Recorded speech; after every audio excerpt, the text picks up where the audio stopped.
Hello friends, તો અત્યારે જો અમારા ફેસની કેર થાય છે, કેમ કે વોટર પાર્કમાં ગયા હતા અને બધાના ફેસ છે ને બ્લેક થઈ ગયા છે અને ધવલને મમ્મીને તો અહીંયાથી ચામડી પણ ઉખડવા માંડી છે. હું છે ને અહીંયા રોજ આવીને વેસલિંગ લગાવતી હતી. 2 દિવસ સુધી વેસે બોડી લોશન લગાવ્યા કરી એટલે મને કાંઈ બહુ અતિશય વાંધો નથી આવ્યો. કાળું તો થઈ જ ગયું છે, આટલું થોડું ફાટી ગયું છે, પણ આ બંનેને તો છે ને બહુ સ્કિન ફાટી ગઈ છે. બે બહુ સેન્સિટિવ છે ને એટલા માટે જો ચામડી ઉખડે છે. હા, ચામડી જૂની ચામડી કાઢી નાખી. જૂની કેમ નહોતી ગમતી? જૂની ચામડી નહીં, જૂની ચામડી નથી ગમતી. અમે બદલતા રહી. એટલે હવે કોપરેલ તેલ લઈ આવ્યા છે મમ્મી અને એ લગાવે છે. હમણાં યાદ આવ્યું એટલે. અને જો ધવલને કામ કરે છે ને હાથ તેલવાળા ન થાય એટલે મમ્મી એને મસાજ કરી દઈશ, થોડું લગાવી દઈશ. તો એ ગમે એટલું આ કરશું ને ધવલ, તો એ આપણને બીજી વાર કોઈ વોટર પાર્કનું કહે ને તો તૈયાર જ થઈ જાઉં. શું કેવું તમારે? કોપરેલ મસાજ, કોપરેલ ફેશિયલ, કોપરેલ ફેશિયલ. પણ તમે વોટર પાર્ક જવા તૈયાર થઈ જાવ ને તોય હજી વિચારું એવું કઈ નહીં. ના તો કંઈ પાડશે જ નહીં, ગમે એટલું થશે ને કંઈ પણ. એટલે પેલા છે ને લગાવીને જઈશું. આ વખતે ન લગાવ્યું ને એટલે બધાના મોઢાની પથારી ફરી ગઈ છે. હવે અમને મનમાં એવું હતું કે સનસ્ક્રીન લગાવી ન લગાવી શું ફેર પડે, બટ સનસ્ક્રીનથી બહુ જ ફેર પડે છે. ગમે એ બ્રાન્ડની સનસ્ક્રીન લગાવી લ્યો તમે એટલે એનાથી બહુ ફેર પડે છે. કાંઈ નહીં, છેલ્લે કોપરેલ તેલ પડે ને તો એ લગાવી લેવાનું. તો આ વખતે છે ને આળસ કરી ગયા, લઈ ન ગયા કાંઈ જોડે, અને ખલાસ થઈ ગઈ તો માર્કેટમાંથી પણ લેવા ન ગયા.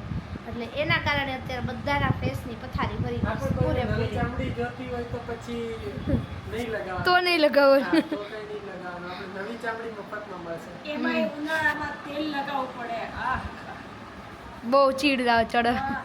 એક તો માથામાં ન લગાવતા, એમાં મોઢા ઉપર લગાવવાનું. મને તેલ લગાવવું ન ગમે ને એટલે હું બોડી લોશન લગાવી લઉં છું. એના કરતાં આ સારું, થોડુંક તેલ તો હાથમાં જાય નહીં, આ તો થોડી વાર જતું તો રહે એમ. તો અત્યારે જમવામાં બન્યા છે હાંડવો, પુડલા કયો, હાંડવો કયો, કે પછી ઢોકળાનું ખીરું છે, નાના પુડલા મેં બનાવી નાખ્યા છે. ધવલને બનાવી દીધા હતા ઢોકળા, તો એક ડીશ એક્સ્ટ્રા બનાવી છે, એને ઢોકળા ભાવે એટલે એને ઢોકળા બનાવી દીધા. અને મમ્મી પપ્પા બે જમવા બેસી ગયા છે. અને અત્યારે પપ્પા છે ને આપણો વિડીયો જોવે છે. વિડીયો જોતા જમવા બેઠા છે. પહેલી વાર વિડીયો જોતા જમવા બેઠા છે. બાકી વિડીયો જોવે પણ જમતી વખતે ફોન ન હોય. અને હું અત્યારે બનાવું છું પુડલી. તો અત્યારે જમીને હું થઈ ગઈ છું ફ્રી. તો ફ્રી તો નથી થઈ, પણ પાણીનો ગોળો છે ને અહીંયા આપણે બહાર રાખ્યો છે. તો માટલામાંથી આપણે બધા બોટલો અહીંયા ભરવાની છે, કેમ કે આ પાણી બહુ ઠંડુ ન હોય. અંદરના માટલાનું પાણી બહુ ઠંડુ હોય ને તો એ આપણે બગાડાય નહીં, એટલે અહીંયાથી આપણે પાણી ભરી લઈએ. અને અત્યારે જો મમ્મી અહીંયા બહાર ચોકડીમાં વાસણ ઉટકે છે, મેં અંદર કચરા પોતા કર્યા. અને મામા આવ્યા છે અમારા ઉપરના રૂમનું એસી જે છે ને એનો ગેસ વયો ગયો છે અને કંઈક પંચર છે, લીકેજ છે, એટલા માટે રિપેર કરવા. એટલે ગેસ એ પૂરવાનું છે. એટલે ધવલ પપ્પાની ત્રણેય ઉપર ગયા છે. હમણાં આપણે કામ ફ્રી કરી થઈ, કામ બધું પતાવી પછી જઈએ. પહેલાં પાણીની બોટલો ભરી, અત્યારે ઉનાળામાં એટલી પાણીની જરૂર પડે છે ને. તો જો હવે અમારે એસીમાંય ગેસ ખતમ થઈ ગયો.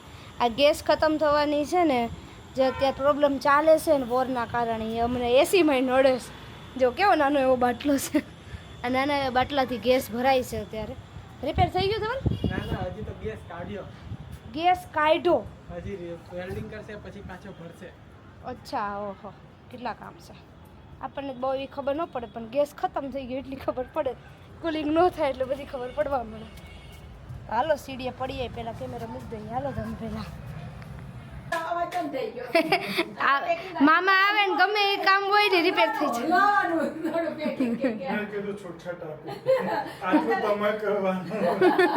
શીખવાડતા જઈજો થોડું બધું.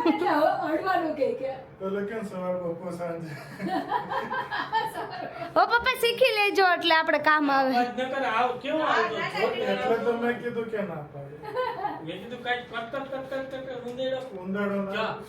બોડીનો અવાજ છે, સામાન ઓલી થઈ ગયો ને. જો આ છે ને આજે કેવલભાઈ મામાના ઘર રોકાવા ગયા હતા. અને અત્યારે 11 વાગ્યા એટલે પાછા ભૂખ્યા થઈ ગયા એટલે આવીને ઢોકળા ખાઈ છે, ગરમ કરી દીધા અને ઢોકળા ખાઈ છે. અને ધવલે નાહી લીધું એટલે હવે આપણે સૂઈ જવાનું છે. હા કરી દઉં મસાજ. ચામડી બિચારાની બળી ગઈ છે બધી અને જો નકરી ફોડલી નીકળવામાં પોપડી ઉખડે છે. ધવલ તમે ધન્યવાદ ધન્યવાદ. અને આ તમે શું તમારા રંગ બતાવી દીધા એમ ને 2 વર્ષે. હવે તો મેં બધી વસ્તુ હાથમાં લઈ લીધી છે. હવે આપણે ઉપર જઈશું અને સૂઈ જઈશું અને આજનો વિડીયો અહીંયા પૂરો કરી દઈશું. Bye bye, Tata, good night.